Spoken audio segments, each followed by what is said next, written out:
Welcome to Sewing Out Loud, the official podcast of ZD Sewing Studio. Here are your hosts, ZD and Mallory. Sewing Out Loud. Hello and welcome to the podcast. I'm Mallory Donahue. And this is ZD Donahue. And today we're talking about needles, sewing machine needles in particular. And I haven't told ZD how I want to structure this yet, but this might be a two-parter, I'm thinking. Oh, yeah? Yeah, because You think I know that much about needles? Well, I had a revelation about needles that I haven't shared with you yet. I'm sure you've already had the revelation. So anyway, when we talk about that part, that might have to be part two. But okay. Sewing machine needles are different from hand needles. Think about it for a second. You know, listeners, and how are they different? How are they different, Mom? Tell them. Well, one way they're different is they're certainly shaped much different and have different parts.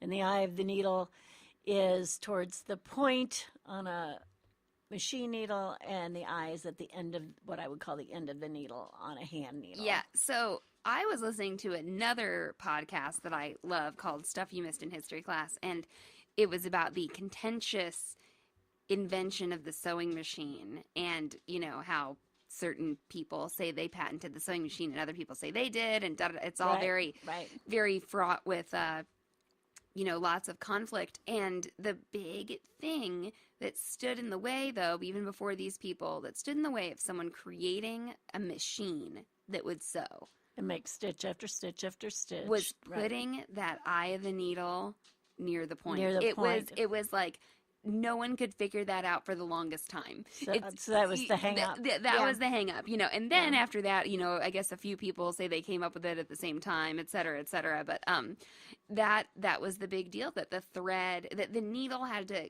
be able to go in and out of the fabric and drop that thread down there. Drop that thread, without having to go completely through it like we do with the hand sewing needle. And as it is now, the needle, it's not, the needle, of course, pierces with every stitch, but, the thread goes up and down through the fabric several times before it actually makes the stitch. And that's something that I think people don't realize. And I was just teaching an embroidery class, and we were stitching an ultra suede and sticky stabilizer, and the thread was shredding on this lady's machine.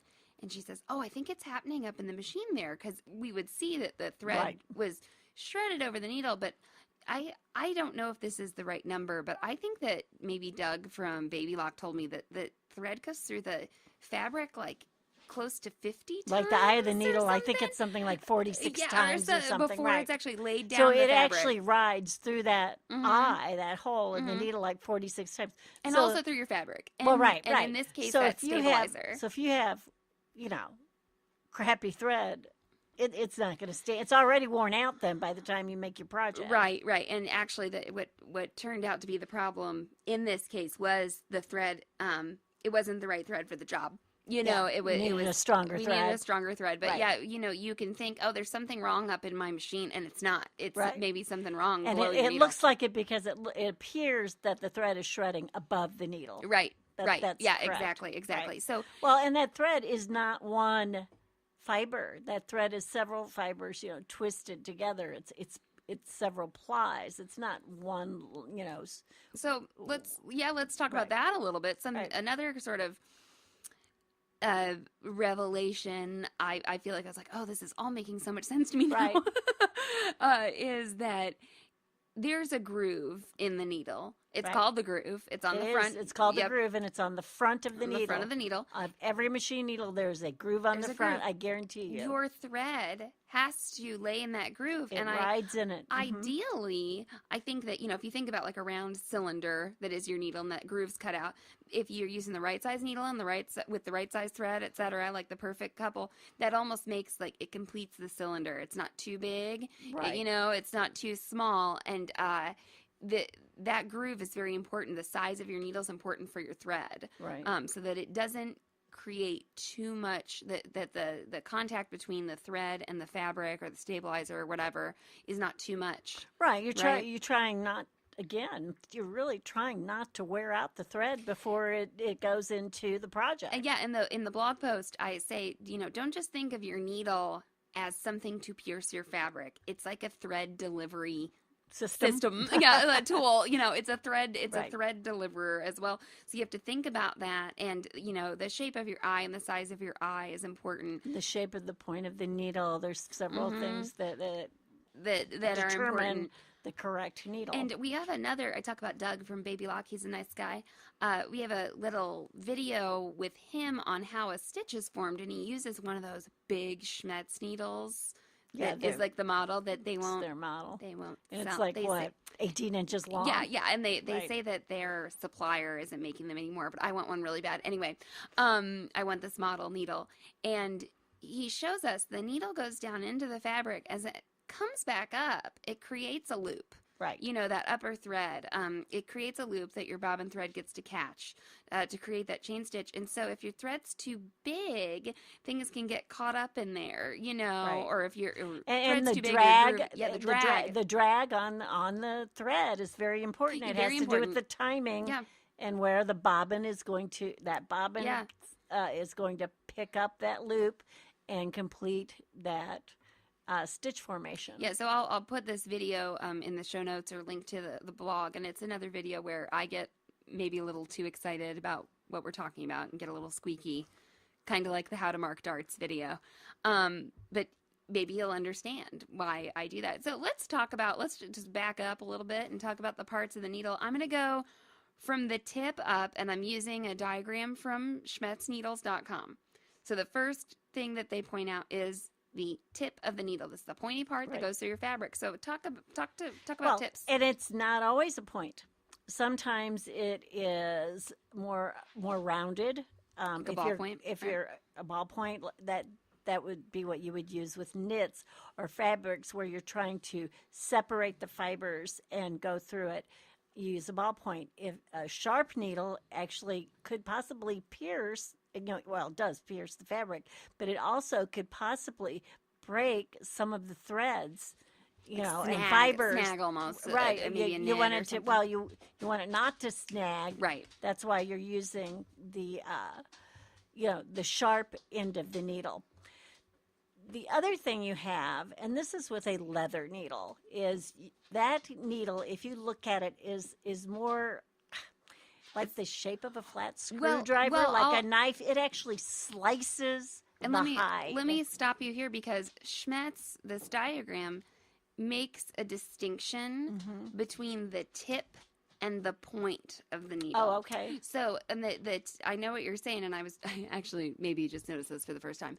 The tip of the needle is the first part that, joins in that fabric, and then the point is like the side of the needle as it gets wider to prepare to make an opening for the eye.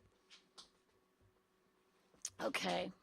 So that point, I think, would be the knifey part of a leather needle that slices through the hide. So because the hide has to be sliced. Mm-hmm. And the other thing I'd just like to say here, just as a note, a leather needle really needs to be used on probably only a hide or a leather, because hides and leathers will, heal up, or they won't continue to rip. To rip. I've heard people say, "Oh, I can use a leather needle on vinyl." Well, you can't, because it slices it, and it will rip the fabric, or encourage. I don't know if anybody can hear this. I don't know if anybody can hear, but I have a Great Dane who's like trying to talk to me while I am talking into the microphone. The baby's more well behaved during podcast time than the Great Dane. Right. Okay, so that's the point. So we can have different tips. We can have different points. We can have different eyes of our needles too, and the eye of the needle can be shaped differently. And this is, I would say, that eye shape, eye size is really to accommodate threads. Absolutely. The point and the tip are more for accommodating fabrics. Right. And here we're getting into accommodating threads. Universal needles, that's what we use most of the time. Right. The universal needle is just, like a little bit to the left of being sharp. Right. So it's not the sharpest needle that you can have. Yeah. In the old days, all you heard was sharps and ballpoints, and there wasn't anything in the middle. And now they do that universal.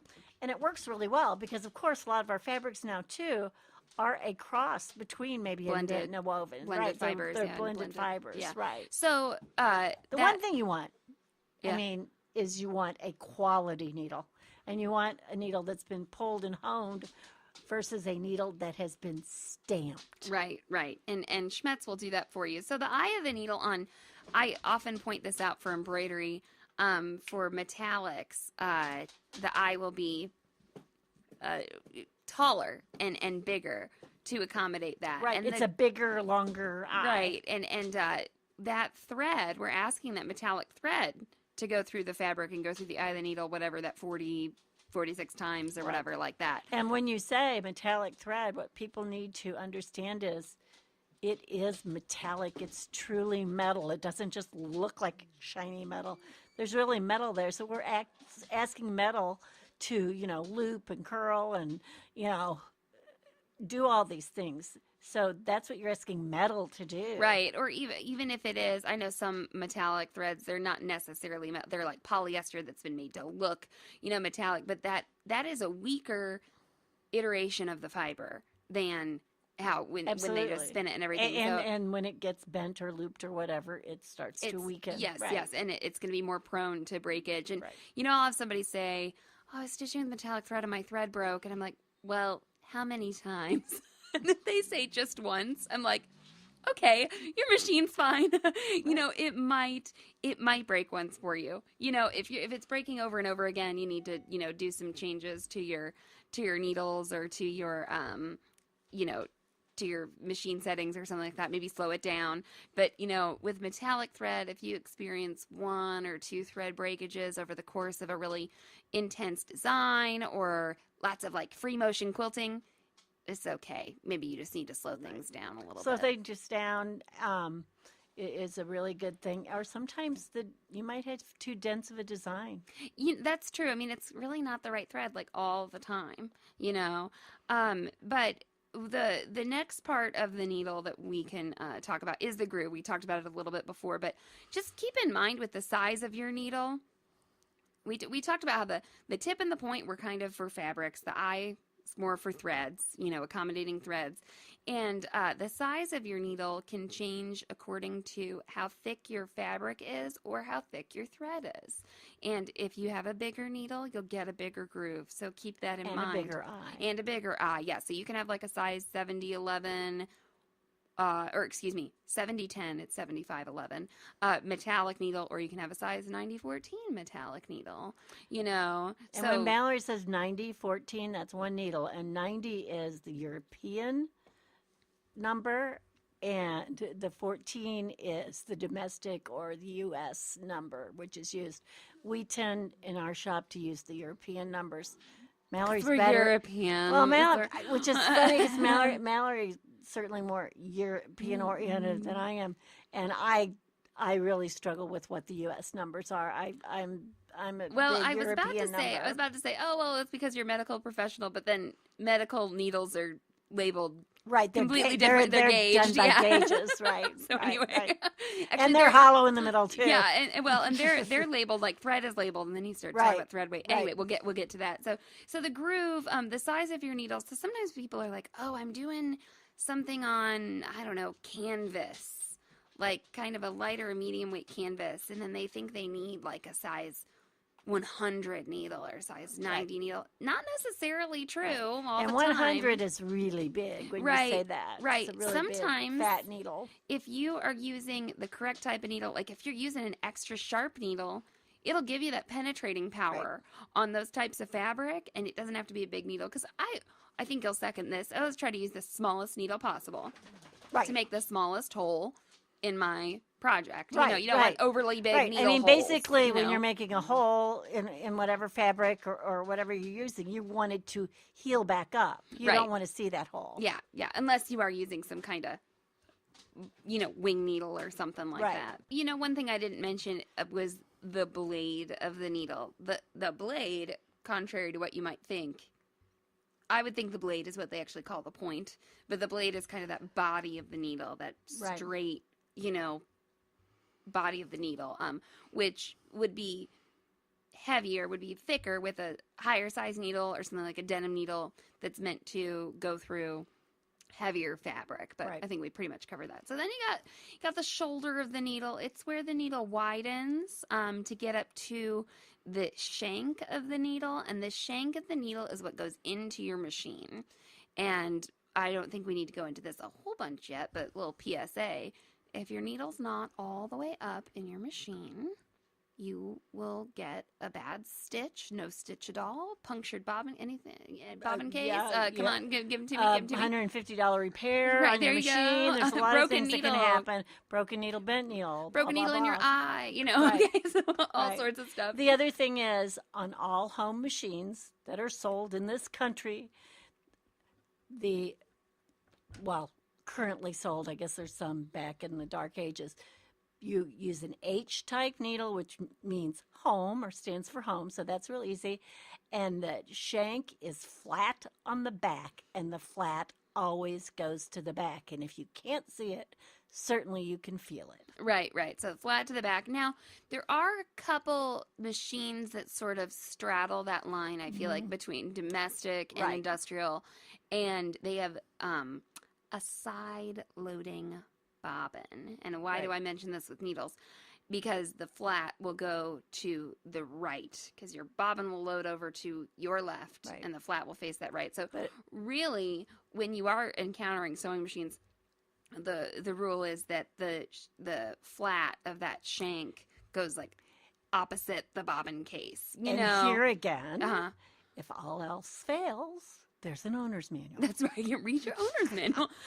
But the other, you can put your needle in backwards. You know what this diagram doesn't have on it, because it's like the front of the needle. And I don't know if they have a better one. Another one on their site is the scarf The of the scarf, needle, which the is back of the needle. which is behind and above the eye, and basically it again shapes the needle and helps it perform the specific function it's supposed to form. It helps it helps create that loop of thread. Right. that- And yeah, it that makes it's part of what makes the needle the size it is and Yep. things like that. Yep. Right. Okay, and then there's a place on the needle where it says the size.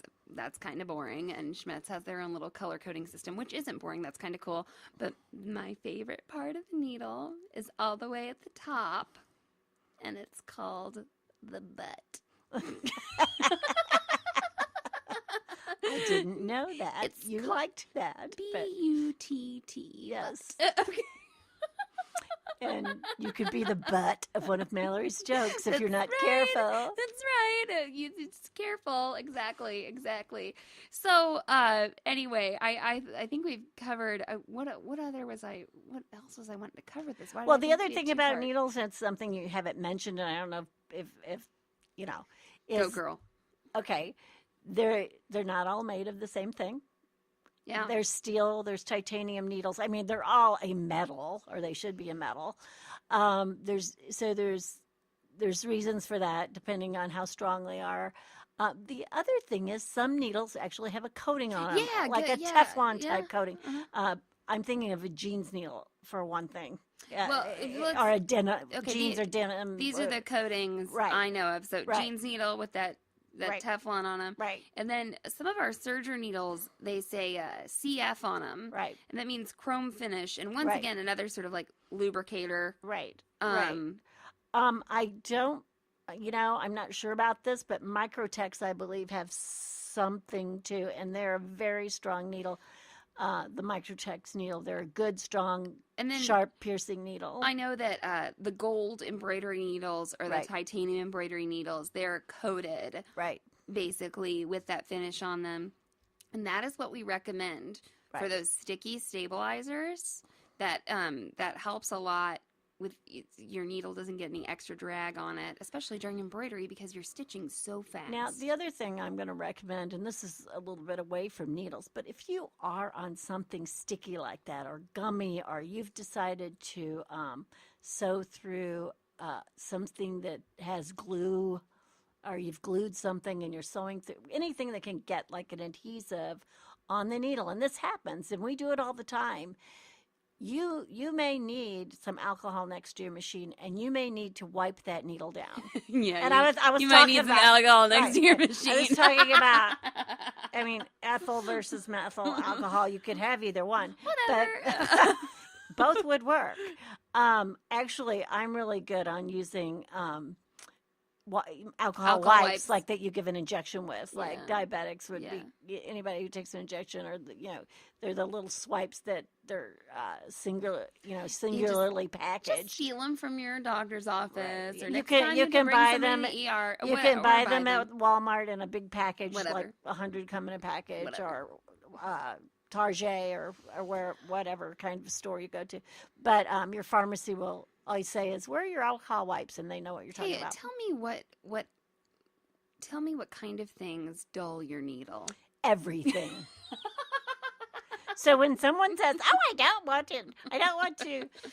want to sew through that paper, it'll dull my needle." Yeah. Everything's going to dull your needle. And when it sews through that fabric, it dulls that. Everything dulls your needle. That's why I have always insisted, and now that I've learned, Mallory watched me while she was growing up and apparently was in awe of some of my practices. I have a needle library. I don't have one or two needles I can use in my sewing machine. I have all the needles I think I possibly might need. They're sitting in the drawer, right next to my machine, on the table that my machine's on.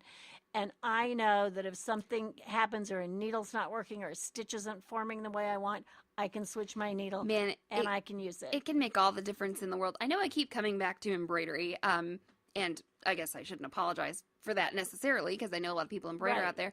I had a lady with a really high-end machine come in, and she was stitching on a very thin knit to monogram, like hoodies, like loungewear stuff. And it looked terrible. I mean, she just convinced something was wrong with her machine. And we switched it to a ballpoint for embroidery, and it was just perfect. I mean, you can really think there's something wrong with your machine. I feel like that's almost maybe the theme of our podcast. It should be the theme of our lives. It was always the theme when I taught class. We call them guide classes, which are classes. Still teach this. Yes, and the classes that teach you how to use your machine, not specifically how to sew, but they teach you about the tools of sewing. And I would have like one whole lecture on threads and one whole lecture on needles, and because those things can make it such a difference, you can't believe it. I call it what do I call it? I call it Halloween fabric. What did you call it? Circus tent fabric or something? Circus fabric, which is like the really not high quality fabric that you might buy around Halloween. And if you've got a good needle, you can sew it. Right. And it can be terrible fabric, but that good needle makes a difference. And you might pay a little bit more, like a whole $1 more, for 5 needles or something. But it's just, it can make such a difference. If you don't have the right tools, it doesn't work. You won't be happy. You won't be successful. What makes us happy when we sew, what makes us have fun when we sew, is being successful, just like anything else in life. And if it takes an extra $1 to buy the right tool or the right product to make it happen, that's what you want to do. The last thing I want to do is sew something and it looks ugly, or I have to throw it away, or I have to take it out. I mean, I don't want to spend 20 minutes on something and have it not look good versus 20 hours. Because the one thing you cannot buy is time.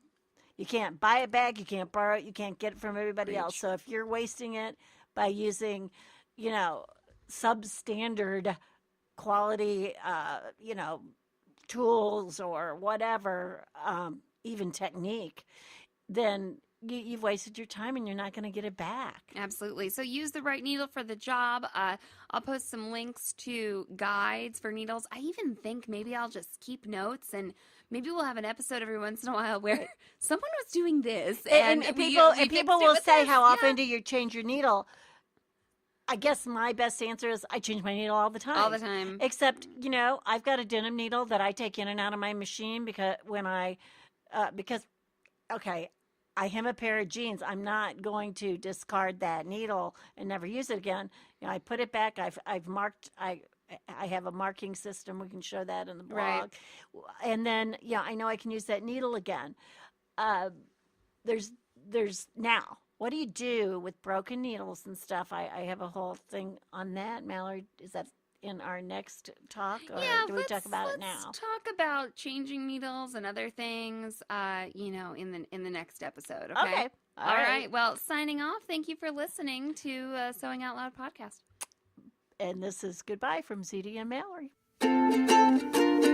Thanks for listening to Sewing Out Loud. For even more expert sewing advice, visit sewhere.com.